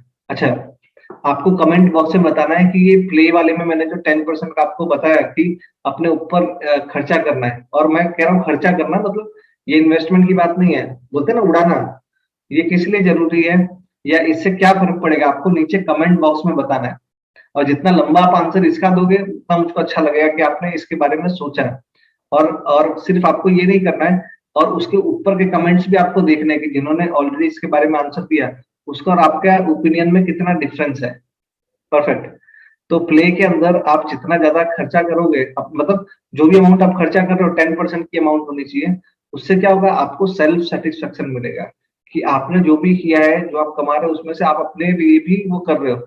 सिर्फ फैमिली और कम्युनिटी और ग्रुप वही सब कुछ नहीं है, मैं खुद भी अपने आप के लिए हूँ। जब आप अपने आप से प्यार करना सीखोगे तो आप और अपने आप को जान पाओगे, और अपने पॉजिटिव पॉइंट, नेगेटिव पॉइंट को आप समझ सकते हो, उसको उसको प्ले कर पाओगे सही सेंस में। फिर 10% आपको यूज करना है अपने एजुकेशन के लिए। मैं क्यों बोल रहा हूँ एजुकेशन, कि हमेशा आपको अपने एजुकेशन के ऊपर एक्सपेंस इसलिए करना है कि अगर आप एक्सपेंस करते हो अपने एजुकेशन पे तो आपका नया वर्जन लॉन्च कर सकते हो। जैसे अरुण 0.1 था, अभी 0.2 आया, राइट। इसी तरह से अरुण फिर 1, 2, 3, 4 ऐसे अलग अलग वर्जन आपको दिखाई देंगे। Version 1 is better than version none, फिर वर्जन 1 आ गया, फिर सेकंड वर्जन आएगा, थर्ड वर्जन आएगा। हर बार आप कुछ ना कुछ नया इंप्रूव करेंगे। तो ये अपने आप को एजुकेट करने के लिए आप कोचिंग क्लासेस हो सकता है, या कोई कोर्सेज है, सर्टिफिकेशन प्रोग्राम्स है। कुछ नहीं तो मैंने एनआईएसएम के जो प्रोग्राम इसके पहले वाले मॉड्यूल्स में बताए, आप उसके ऊपर भी कर सकते हैं। या आप मेरी वेबसाइट पे आते हैं www.arunchaube.com, तो उसमें भी आपको बहुत सारे कोर्सेज दिख जाएंगे। या आप मुझको कांटेक्ट भी कर सकते हैं educate2self@gmail.com पे। तो कैसे आपको एजुकेशन पे अपने आप के ऊपर इन्वेस्ट करना है, वो मैं आपको वहां पे साथ गाइड कर सकूं। और पूरे ये जितने पार्ट है उसमें सबसे इंपॉर्टेंट पार्ट ये है 5% फॉर गिव, यानी आपको चैरिटी के लिए भी 5% आपको निकालना पड़ेगा। क्योंकि आज के टाइम में अगर हम ऊपर वाले ने हमको दिया हुआ है, तो ये हमारी रिस्पॉन्सिबिलिटी भी है कि हम जहाँ पे भी अपनी मदद कर सके, एटलीस्ट मेरी टोटल इनकम का कुछ पार्ट मैं ऐसी जगह पे डालूं जिसको सही में उसकी रिक्वायरमेंट है। तो आपको सिर्फ ऐसा नहीं सिर्फ देना ही है, ऐसे आइडेंटिफाई भी करने प्लेसेस कि जहाँ पे आप ये दे सको। वो हो सकता है आप हॉस्पिटल सिलेक्ट कर सकते हो, अनाथालय सिलेक्ट कर सकते हो, या कोई ऐसी सिचुएशन जहाँ पे आप किसी को डिस्क्लोज भी ना कर सको डायरेक्ट, और हो सके तो उसको शो ऑफ नहीं करना है, क्योंकि कितनी बार हम देते हैं और शो ऑफ करते हैं तो उसकी वैल्यू खत्म हो जाती है। तो ये बंद मुट्ठी के अंदर आपको किसी को देना है जो सही में उसके हकदार है, जिसको सही में उसकी जरूरत है। कितनी बार आप सिर्फ टेका दे देते हैं तो फिर वो भागना स्टार्ट कर देगा, मतलब आपके सिर्फ टेके की जरूरत होती है कितनी बार। तो ध्यान रखना है। तो ये टोटल मैंने आपको 6 जार सिस्टम बताया। और डिटेल में जाना हो तो टी हार्वेस्टर के वेबसाइट पे जाकर के आप इसको और डिटेल में समझ सकते हैं। अब आते हैं हम लोग ऑलमोस्ट लास्ट पार्ट पे पहुंच गए, तो जिसके अंदर मैं आपको बताऊंगा कि मल्टीप्लाई कैसे कर सकते हैं। तो मल्टीप्लाई करने का एक ही तरीका है, जो मैंने एजुकेशन का पार्ट बताया आपको। फंडामेंटल एनालिसिस सीखना पड़ेगा, टेक्निकल सीखना पड़ेगा और डेटा एनालिसिस। और ये तीनों को अगर सही से कंबाइन करते हैं तो क्या होगा, आपको एक ऐसा नॉलेज मिलेगा जिसके थ्रू आप उसको मल्टीप्लाई कर सकते हो। तो जो डेरिवेटिव्स के पार्ट आगे जाके हम सीखने वाले हैं, उसमें ये सब पॉइंट्स को मैं कवर करूंगा। ट्राई करता हूँ जितने मैक्सिमम मैं कवर कर सकूं। तो ये माइंड मैप है आपके सामने, फिर से मैं रख रहा हूँ, जो मैंने ऑलरेडी कवर किया है। आप चाहो तो इसका स्क्रीनशॉट ले सकते हो। उसके अलावा मैं एक आपको, जिन्होंने भी ये पूरा वीडियो देखा उनके लिए थैंक यू सो मच, क्योंकि आपने इतना टाइम दिया इसको, 1.5 आवर के आसपास का टाइम दिया। तो आपको अगर ये डाउनलोड करना है तो यहाँ पे आपको एक लिंक दिख रही होगी, https://bit.ly/ mistakes in stock market, इतना करके आप सर्च करेंगे तो आपको एक लिंक आएगा जहां से आप उसको डाउनलोड कर सकते हैं, राइट। उसके अलावा ये वीडियो बनाने के अंदर मैं फिर से कॉलेज का थैंक यू बोलता हूँ, क्योंकि उन्होंने मुझको इस काबिल समझा कि उन्होंने ये प्रोजेक्ट मुझको दिया हुआ है, और मैंने ऑलरेडी 3 डे को कवर कर लिया है। अब बाकी 7 डेज है, और वो 7 डेज बहुत ही इंपॉर्टेंट है। तो अगर आपने यहाँ तक इसको एंजॉय किया है तो कमेंट बॉक्स में जरूर बताएं। और आज के दिन की टॉप 3 लर्निंग आपकी कौन सी है, कि आपने क्या 3 नई चीजें सीखी, वो कमेंट बॉक्स में जरूर बताएं, कि जिसके मुझको समझ में आएगी ये टोटल प्रोग्राम जो मैंने 1.5 घंटे का किया उसमें आपने सही में क्या सीखा।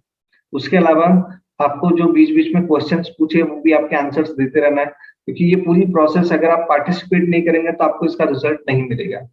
ठीक है। अब आता हूं मैं कि ये पूरा प्रोग्राम जो डिजाइन किया उसमें कहाँ कहाँ से मैंने डेटा को लिया हुआ है। तो एनएससी की वेबसाइट है, बीएससी की वेबसाइट है, आरबीआई, सेबी, investing.com, एनआईएसएम की वेबसाइट है nism.ac.in। उसके अलावा टी हार्वेस्टर का जार सिस्टम मैंने आपके सामने रिप्रेजेंट किया, और जो मैंने आपको माइंड मैप दिखाया था वो मैंने यहाँ पे स्टोर रखा है, आप चाहो तो वहां से डाउनलोड कर सकते हैं। Thank you so much. कल 4th डे के लिए आपको जरूर आना है, और कल हम कुछ नया सीखेंगे। तो आज के लिए बस इतना ही। आप भले ही ये वीडियो चल रहा होगा, आपको दूसरी लिंक आ रही है, बट आज के दिन पे आपको यहाँ पे स्टॉप करना है और कल के दिन ही उसको स्टार्ट करना है, right. Thank you so much.